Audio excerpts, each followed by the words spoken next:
मजेदार खानों की खुशबुओं से भरी बड़ी ईद के बड़े जायके, घर घर दावतों का एहतमाम। खवातीन ने दूसरे दिन भी किचन का होल्ड संभाला, मेहमानों के लिए गर्मा गर्म खाना बनाया। किसी ने खाई टिक्का बोटी तो किसी ने सीख कबाब। मटन सज्जी पर खूब किया हाथ साफ। बीफ पुलाव की खुशबू से मुंह में पानी आ गया। मटन कढ़ाई ने मजा दोबाला कर दिया। बड़ी ईद का दूसरा दिन, खूब हल्ला गुल्ला और फन। खाबों के बाद सैरो सपाटे की बारी। तफरीगाहों और सयाहती मकामात पर आवाम का रश। नन्हे बच्चे भी मौज मस्ती में सबसे आगे। झूलों, घुड़सवारी और ऊंट की सवारी से खूब लुत्फानंदोज हुए। चटपटे खानों के बाद ठंडी ठंडी आइसक्रीम से मजा दोबाला। शहरियों ने गर्मा गर्म खाने के बाद आइसक्रीम पार्लर का रुख कर लिया। ठंडी ठंडी आइसक्रीम से लुत्फ उठाने में मसरूफ।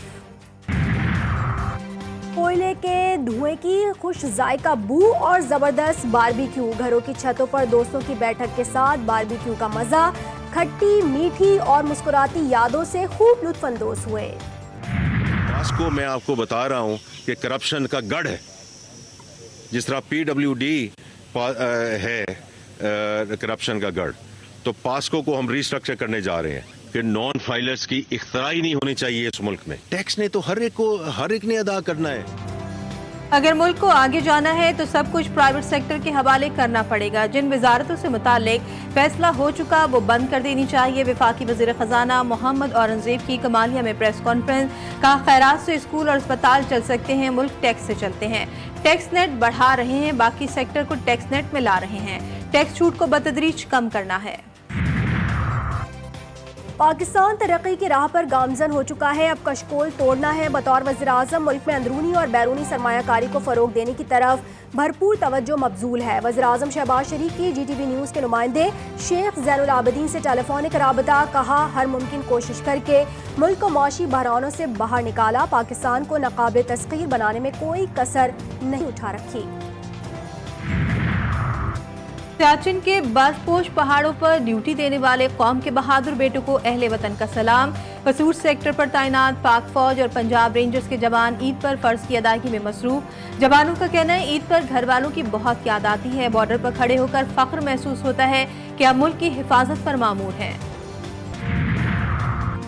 ईद के दूसरे रोज भी आलाइशें उठाने का मिशन इम्पॉसिबल जारी। लाहौर वेस्ट मैनेजमेंट कंपनी के मुलाजमीन 3 शिफ्टों में मुतहरिक। अफसरान ने मुलाजमीन का हौसला बढ़ाया, नकद इनाम भी दिए। ईद के पहले रोज लाहौर वेस्ट मैनेजमेंट कंपनी ने 16,000 टन से जायद आलाइशों को ठिकाना लगाया।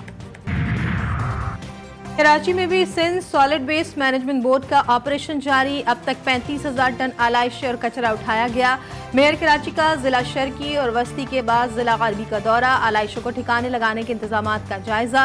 उजड़ी निकालने वालों के खिलाफ कार्रवाई न होने पर मुर्तजा वहाब बरहम। कहा, आलाइशों को बर वक्त और मुजव्वज़ा तरीके से ठिकाने लगाएंगे। कराची और हैदराबाद में सड़कें और चौराहे कचरा कुंडी का मंजर पेश कर रहे हैं। लगता है इन शहरों का कोई वारिस नहीं। MKM के अमीनुल हक बल्दियाती नुमाइंदों पर बरस पड़े। कहा, ईद पर आलाइश ठिकाने लगाने का माकूल प्लान नहीं। मुंतखब नुमाइंदे सस्ती शोहरत के लिए सिर्फ बैनर्स की सियासत कर रहे हैं। इस तरह सियासत में भी ऑपरेशन होना चाहिए। नए लोगों को, फ्रेश लोगों को नया ब्लड लाना चाहिए। इसी तरह क्रिकेट में भी एकेडमी से नया खून आना चाहिए। नौजवान नए आने चाहिए, नए जज्बे के साथ हो। मैं तो पाकिस्तान की सियासत में भी कहता हूँ कि एक ऑपरेशन होना चाहिए। मुत्तहदा के रहनुमा फारूक सत्तार कहते हैं कि पाकिस्तान क्रिकेट टीम और MKM दोनों में नया खून लाया जाए। पुराने लोगों को साइड पर किया जाए, ऑपरेशन करके दोनों को ठीक किया जाए। हम ऐसा नहीं करेंगे तो आने वाली नस्ल के साथ ज्यादती होगी। UAE, क्योंकि वो वहाँ कैमल का पूरा सिलसिला मौजूद है। मेरी UAE के काउंसल जनरल से बात हुई है और मैं इनको भी कहता हूं कि अगर इस ऊँटनी को दुबई भिजवाना हो, इसकी मसनूई टांग के लिए, बाकी इलाज के लिए, तो उसके तमाम अखराजात में ज़ाती तौर पर उठाने के लिए तैयार हूँ। सांगड़ में बडेरे के जुल्म का शिकार 7 माह की ऊँटनी कराची के एनिमल शेल्टर में जेर इलाज। ऊँटनी की हालत में बेहतरी। शेल्टर होम के मैनेजर का कहना है, ऊँटनी मसनूई टांग की मदद से चलने फिरने के काबिल हो जाएगी। गवर्नर सिंध की शेल्टर होम आमद ऊँटनी का इलाज दुबई से कराने पर तैयार। शाजिया मरी पर नाम लिए बगैर तनकीद। कहा, वो सांगड़ से रुकने असम्बली है, उनकी तकलीफ समझते हैं। गवर्नर साहब को ऐलान करना है तो वो जख्मी ऊँट के लिए करें, उस मालिक के लिए ना करें जो आज भी सौदा कर रहा है अपने उस ऊँट का जिसकी टांग कट गई। किसी ने किसी की टांग सियासत में खींच ली, किसी ने किसी की खींच ली। कल से मैं देख रही हूँ, मुझे बड़ा अफसोस हुआ, ख्वाजा साद रफीक साहब PMLN के, वो भी इसमें आगे कूद पड़े पॉइंट स्कोरिंग के लिए। ऊँटनी के साथ हुए जुल्म पर सियासत हो रही है। गवर्नर सिंध को ऊँटनी के इलाज की फिक्र नहीं, ऊँटनी के मालिक को 2 ऊँट देने की फिक्र है जो अपने ऊँट छोड़कर भाग गया। पीपल्स पार्टी के रहनुमा शाजिया मरी कहती है मालिक का ऊँटनी से कोई ताल्लुक नहीं, इसने ऊँट का मुआवजा ले लिया है। वाक़े पर साद रफीक भी बयानबाजी कर रहे हैं।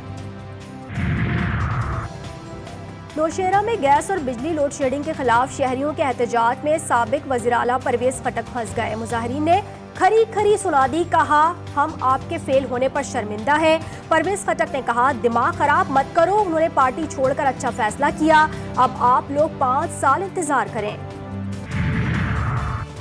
ईद पर बादलों की एंट्री, शहर कायद में गर्मी के बाद सरमई बादलों ने डेरे जमा लिए। शारे फैसल और अतराफ में बूंदाबांदी, शहर में इस वक्त 26 किलोमीटर फी घंटे की रफ्तार से हवाओं का सिलसिला जारी है।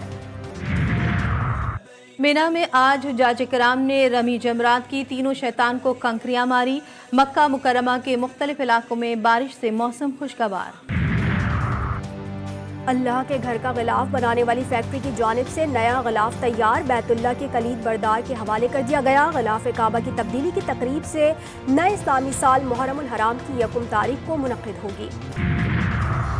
T20 वर्ल्ड कप में शिकस्त के बाद कौमी टीम की वतन वापसी, खिलाड़ियों का एक साथ वतन वापस न आने का फैसला। कप्तान बाबर आजम, इमाद वसीम, मोहम्मद आमिर, हारिस रऊफ, शादाब खान और आजम खान कुछ दिन अमरीका में क़याम करेंगे, दीगर खिलाड़ी दुबई चले गए। अमेरिका में पाकिस्तानी फास्ट बॉलर हारिस रऊफ का परस्तार से झगड़ा, टीम की कारकर्दगी पर बात करने से हारिस रऊफ मुश्तइल हो गए। फास्ट बॉलर के झगड़े की वीडियो वायरल, अहलिया और चंद अफराद हारिस रऊफ को रोकने की कोशिश करते रहे। चेयरमैन PCB की हारिस रऊफ से बदसलूकी की मजम्मत, मोहसिन नकवी ने कहा कौमी खिलाड़ियों के साथ ऐसे वाकयात किसी सूरत बर्दाश्त नहीं, बदसलूकी करने वाले हारिस से माफी मांगे। T20 वर्ल्ड कप, वेस्टइंडीज ने अफगानिस्तान को 104 रन से शिकस्त दे दी। वेस्टइंडीज ने अफगानिस्तान को जीत के लिए 219 रन का हदफ दिया था। दूसरे मैच में न्यूजीलैंड ने पापुआ न्यू गिनी को 7 विकेटों से हरा दिया। पापुआ न्यू गिनी की टीम 78 रन पर ढेर हो गई। न्यूजीलैंड के बॉलर लोकी फर्गुसन ने तारीख रकम कर दी। मैच में 4 ओवर्स में मेडन कराए थे, तीनों विकेटें भी ली। एथलीट अरशद नदीम एक मरतबा फिर इंजरी का शिकार, फिनलैंड में होने वाली थ्रोइंग चैंपियनशिप में हिस्सा नहीं लेंगे। ट्रेनिंग के दौरान अरशद नदीम की दाएं पिंडली का मसल पुल हो गया, डॉक्टर्स का 2 हफ्ते आराम का मशवरा। और फ्रांस के शहर लियोन में 2 रोज़ा सकाफती फेस्टिवल, 40 से जायद ममालिक की शिरकत, पाकिस्तानी पवेलियन ने सबके दिल जीत लिए। रंगारंग फेस्टिवल में फैशन शो भी सजाया गया। शिरकत ने पाकिस्तानी सकाफत, खानों और मौसीकी को सराहा।